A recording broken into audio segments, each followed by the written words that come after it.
በጣም ያሳዝናል። በዛሬው ቀን የተሰማው ነገር ብዙዎችን አስደንግጧል። የቀነኒ ታናሽ ወንድም ሊበን አዱኛ በቀነኒ ቤት በሄደበት ጊዜ አንዱዓለም ጎሳ ቀነኒን ሲያደርጋት የነበረውን ነገር በሙሉ ለፖሊሶች ቃሉን ሰጥቷል። ምን አለ? እንደዚሁም በናዝሬት የሰማው ነገር በርካቶችን አስደንግጧል፣ አስለቅሷል። ናዝሬት በእንባ ላይ ትገኛለች። ናዝሬት ላይ እንግዲህ የተካሄደው ነገር ምትጮይ ከሆነ ድምጽሽን የምታሰሚ ከሆነ አንቺንም እንደናትሽ ነው የምቆራርጥሽ በማለት ልጅቷን ቆማ እያየች የእናቷን ሙሉ ደም ስሯን ቆራርጦ ሚስቱን ማለት ነው እንደገደላት ተሰምቷል። ይህንንም የሰሙ መላ ኢትዮጵያውያን በሀዘን ላይ ይገኛሉ። ሰላም ሰላም፣ እንዴት ናችሁ? እንዴት የተከበራችሁ ቤተሰቦቼ ደህና ናችሁ? የኔ ያለው እግዚአብሔር የተመሰገነ ይሁን። እናንተም በያላችሁበት ዓለም ቅርንጫፍ እንደየሰዓታችሁ አቆጣጠር የነጋባችሁም የመሸባችሁም የረፈደባችሁም ሰላማችሁ በክርስቶስ ብዝት ትርፍርፍ ይበል ማለት ነው። ምክንያቱም ከምንም በላይ ሰላም ይቀድማል። ሰላም ከሌለ ሁሉ ነገር ከንቱ ነው። በአሁን ሰዓት ሰላም ርቆናል። ሰላም ስለራቀን ሁላችንም በሰላም ቦታ እንኳን ያለነው ሰዎች በጭንቅ ውስጥ ነው ያለነው። አገራችን ነገ ዛሬ ምን እንሰማ ይሆን፣ ስለ ቤተሰቦቻችን ምን እንሰማ ይሆን እያልን በሰቆቃ ውስጥ ያለነው አገራችን ሰላም ስለሌለች እና ጥሩ ህገ መንግስት ስለሌለን የሚካሄደውን ነገር ያየን ነው። ፍትህ የለ፣ ፍርድ የለ። ነገሮች ሁሉ ተድበስብሰው እየቀሩ ነው ያሉት። ሁሉን የምታውቁት ነገር ነው። እንግዲህ የቀነኒ ጉዳይም በተከታታይ የፍርድ ሂደቱ እየተራዘመ የቀነኒ አዱኛ እንግዲህ አባቷ እንደተናገረው የልጅ ደም እንዳጫሉ እንዲሳደም የትም ደመከል በሆነ እንዳቀርብኝ ሁላችሁም ከጎኔ ቁሙ ማለቱ እንግዲህ ከአንድም ሁለት ሶስት ጊዜ ድምፁን አሰምቶ ነበር። በዛሬው ቀንም እንግዲህ የተናገረው ንግግር ከቀጠሮ ቀጠሮ ነገሩ እየተሸጋገረ የልጅ ነገር ተድበስብሶ እንደሚቀር እየተሰማኝ ነው ያለውና በጣም ጭንቅ ውስጥ ነው ያለሁት ብሎ ተናግሯል። በሌላ በኩል እንግዲህ ዛሬ ይዤላችሁ የመጣሁት ዋናውና አንደኛው ነገር የቀነኒ ታናሽ ወንድም ሊበን አዱኛ ማለት ነው በዛሬው ቀን የተናገረው ንግግር በርካቶችን አስደንግጧል። አስደንጋጭ መረጃ ነው ያወጣው። ሊበን አዱኛ እንግዲህ እንደተናገረው ቀነኒ ጋር በሄድኩበት ሰዓት አንዱዓለም ጎሳ ሽጉጥ ሲመዝባት እኔን ግደለኝ እህቴን አትግደላት እባክህ ብዬ እግሩ ላይ ስወድቅበት እህቴ ላይ ተኩስ የነበረውን ጥይት አነጣጥሮ ግድግዳ ላይ ተኮሰው ሲልም ተናግሯል ማለት ነው። ይህንንም እንግዲህ እንደተናገረ የእህቴን ገዳይ አውቀዋለሁ እኔ ብሎ እንግዲህ በጣም በቁጭት ነበር ሲናገር የነበረው። ከዚህም በፊት እንግዲህ ነግሬያቸዋለሁ። ወንድምየው ራሱ በአደጋ ጊዜ ተጣሪዋ እኔ ወንድሟ ነኝ አይደለም፣ በአደጋ ጊዜ እንደዚህ አይነት አደጋ ደርሶባት አይደለም ታክሲ እንኳን ራይድ እንኳን ስትፈልግ እሷም ሲፈልጉ እኔ ጋ ነው ስልክ ደውለው እኔ ነኝ የማዝላችሁ ሁሉ ነገር ማድረግላቸው በእኔ በኩል ነው። ይህን ያህል ችግር ተፈጥሮ ለእኔ ለምን አልተደወለም? ለምንስ ቤቱ በዚያን ቀን ሊጸዳ አስፈለገ? ፖሊስስ ለምንድን ነው ቤቱን አሽጎ ያላስፈተሸው? በደንብ ምርመራ ያልተደረገበት ለምንድን ነው? የፖሊስን ስራ ለፖሊስ ተዋለሁ። ነገር ግን ነገሩ ሁሉ ተድበስብሶ እንዲቀር እየተደረገ ያለ ከፍተኛ ጥረት መኖሩን ያሳያል ብሏል። በዚሁም እንግዲህ ያው ነገሩ ሁሉ እንደ ፀሐይ ሸመዝ ቁልጭ ብሎ እየታየ ነው። ብዙ ማስረጃዎች መረጃዎች አሉ። እንግዲህ ግድግዳው ላይ ተበስቶ ተገኝቷል። ብዙ ማስረጃዎች ጓደኞቿ እያወጡ ይገኛሉ። ወንድሞቿም የተፈጠረውን ነገር በሙሉ እያወጡ ይገኛሉ። ፖሊስ ግን በቀጠሮ ላይ ቀጠሮ የሚደረድረው ለምን እንደሆነ ግራ ገብቶኛል። እናንተ እንደኔ ግራ ገብቷችኋል? ግን በእውነት ነው የምላችሁ ግራ ግብት ነው ያለኝ። ይህን በ15 ቀን ይህ ሁሉ መረጃ መሰብሰብ አቅቶት ነው ወይ? የአዲስ አበባ ፖሊስ የሀገራችን ፖሊስ ይህን ያክል እኔ ፖሊሶችን ለመተቸት ለምናምን አይደለም፣ ነገር ግን የሆነ ነገር በቃ ጥያቄ እንዲፈጥርባችሁ ያደርጋል ማለት ነው። በጣም በቃ እንደ ተጎጂ እንደ ቤተሰብ ሳይሆን እንደ አድማጭ ተመልካች እንኳን ሆናችሁ ነገሩን ስታዩት በጣም ነው የሚያመው ማለት ነው። 20 ቀን ከዚያ ደግሞ ድጋሚ አሁንም እንግዲህ ሰኞ ካልተጨረሰ ድጋሚ ሌላ ቀጠሮ ይያዛል ወይስ በነፃ ይሰናበታል የሚለውን ነገር በርካቶችን እያስጨነቀ ይገኛል። የቀነኒ ጉዳይ ከቀን ወደ ቀን አዳዲስ መረጃዎች ይወጡ ይገኛሉ።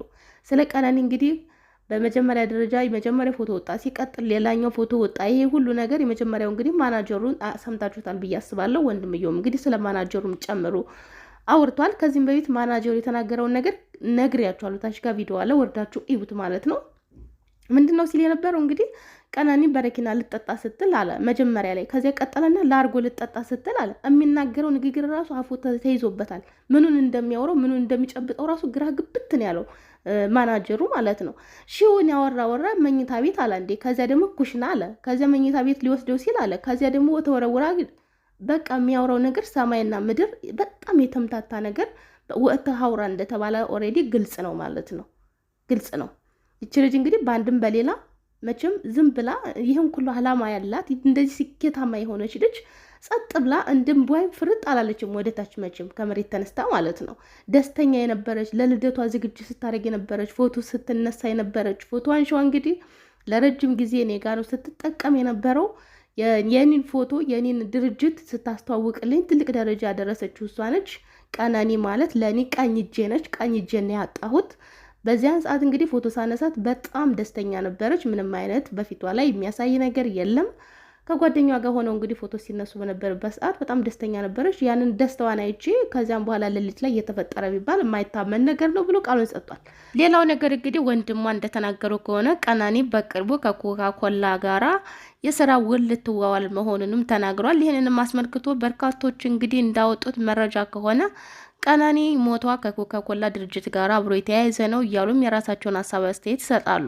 ለምንድነው ቀነኒ ከኮካኮላ ጋር በምታደርገው የስራ ውል በአጭር ጊዜ ሚሊዮነር የሚያደርጋትን የማስታወቂያ ስራ ልትሰራ መሆኑም ተረጋግጧል። ነገር ግን ይሄ ከዚህ ጋር ምን አያያዘው? ቀነኒ ከዚህ ጋር ለአንዱዓለም ጎሳ የሚፈጥርበት ተጽዕኖ አለው? ቀነኒ በአጭር ጊዜ ሚሊዮነር ብትሆን ብዙዎች እንግዲህ ነገሩን እንደዚያ ወደዚህ እያጣመሙት ይገኛሉ ማለት ነው። የቀነኒ ጉዳይ አዳዲስ መረጃዎች ማስረጃዎች እየወጡ ሰዎችን እያጨቃጨቁ ይገኛል በአሁን ሰዓት ላይ ማለት ነው። እውነት ለመነጋገር ስለ ቀነኒ ብዙ መረጃዎች ወጥተዋል። ጓደኞቿም፣ ቤተሰቦቿም፣ አጎቶቿም፣ ወንድሞቿም መረጃዎች እያወጡ ይገኛሉ። ስለ ቀነኒ እንግዲህ በጣም ያላዘነ ሰው አለ ብዬ ለማሰብ ይከብደኛል። ሰው የሆነ ሁሉ ያዝናል። በሷ ላይ የተፈጠረው ነገር በጣም ያሳዝናል። ብዙዎቻችን ልብስ ለብሰን በልተን ጠጥተን እንስቃለን። በውስጣችን ብዙ ችግር አለ።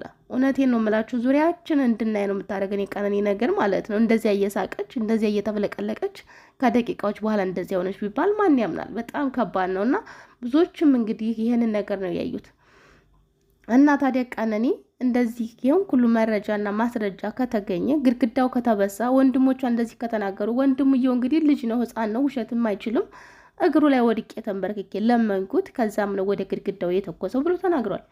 ይሄ ሁሉ መረጃ እያለ ልጅቷ እንግዲህ እግሯ የበለዘና የተጠባበሰ ነው፣ ፊቷም የተበለሻሸ ነው፣ አይኗ ሳይቀር ከንፈሯ ሳይቀር ብሽት ያለ ነው።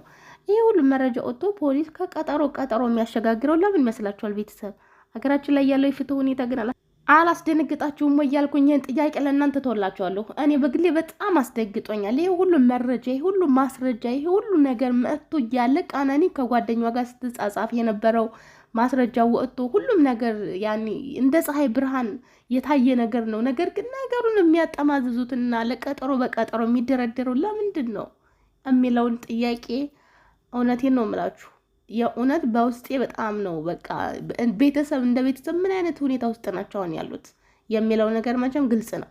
እኛ እንኳን እንደ አድማጭ እንደ ተመልካች ሆነን ስናየው በጣም ከባድ ነው። በቤታችን ቢመጣ ህመሙን ምንችለው አይመስለኝም እና ፍትህ ለቀነኒ በልሁላችሁ መባካችሁ። በሌላ በኩል እንግዲህ የተሰማው ከሰሞኑ በናዝሪት ላይ በጣም የሚያሳዝን ነገር ተሰምቷል። ብዙዎችንም አስደንግጧል። ናዝሪትም አንብታለች ማለት ነው። የተካሄደው ነገር እንግዲህ አንቺ የምትጮሂ ከሆነ አንቺንም እንደ እናትሽ ነው የምቆራርጥሽ በማለት ልጅቱ እያለች ልጅቱ ፊት እናትየዋን ሙሉ ደም ስሯን ቆራርጦ ህይወቷን ማሳጣቱ ተሰምቷል ማለት ነው። ይህም ነገር በርካቶችን አስደንግጧል። እውነትም ያሳምማል። ሀገራችን ላይ ግን እየተካሄደ ያለው ነገር ምንድን ነው ብላችሁ ብትጠይቁ የሚመልስላችሁ አንድ አካል የለም ማለት ነው። ምንድን ነው እየተካሄደ ያለው ነገር? ነጋም ጠባም አሰቃቂ ነገር ነው የሚሰማው። ጥሩ ፍርድ የለም ማለት ነው። ይህ ፍትህ ስርዓቱ ከነመጨረሻው መቀየር አለበት። በሴቶች ላይ እየተካሄደ ያለው ጥቃት በጣም ነው የሚያሳዝነው። በእውነት የሴቶች ጉዳይ ብቻ ነው ይሄ ነገር የሚመለከተው። ሌሎችን ወንዶችን ሁሉንም አይመለከትም ወይ? እንደ ሀገር ጉዳይ መታየት የለበትም ወይ? ነገር ነጋም ጠባ የምንሰማው ነገር አሳዛኝ ነገር ነው። ወደ ማን ነው አቤት ማለት ያለብን? ወደ ማን ነው መጮህ ያለብን? በጣም ነው ግራ የሚያጋባው። በጣም በቃ እጅና እግራችን እንደታሳሰረ ነው የሚሰማኝ። አሁን ላይ ይቅርታ አድርጉልኝና ማለት ነው እኔ እንጃ ምን ማድረግ እንዳለብን እኔ እንጃ። ፈጣሪ ይወቀው። ቀለቀን የሰው ልጅ ሆዱ እየተዘረገፈ ይሄን ሁሉ ነገር ሊታይ ያልቻለበት ነገር ምን እንደሆነ እኔ ግራ ግብት ነው ያለኝ። እና እውነት ይቺ ልጅ አሁን እንግዲህ እናቷን ፊት ለፊቷ በእንደዚህ አይነት ሁኔታ በአሰቃቂ ሁኔታ ገደላት። ይቺ ልጅም እኮ ሞታለች በቆሟ። በነገራችን ላይ ልጅቷንም ነው የገደላት። ግን እንደ ሰው ክፉ ምን አለ? በእውነት ብዙ ደጋጎች እንዳሉ ሁሉ አገራችን ብዙ በሰዎች መካከል የተሰራጩ ጭራቆች ወይንም ዳቢሎስ ስጋ ለበስ ዳቢሎስ እንዳለ ነው የሚሰማኝ። ፈጣሪ ከእንደዚህ አይነት ሰው ይሰውራችሁ። እኛ በተጠነቀቅ ነው በተጠበቅ ነው አይሆንም እና ፈጣሪ ከእንደዚህ አይነት ነገር ይጠብቀን እላችኋለሁ ቤተሰቦቼ። እስኪ ሀገራችንን ፈጣሪ ትንሣኤዋን ያሳየን። ለእኛም አንድነቱን ፍቅሩን ፈጣሪ ያብዛልን፣ ዘረኝነትን ከምድረ ገጽ ያጥፋልን። በድጋሚ እስከምንገናኝ ድረስ ሰላማችሁ ይብዛልኝ። ባይ ባይ።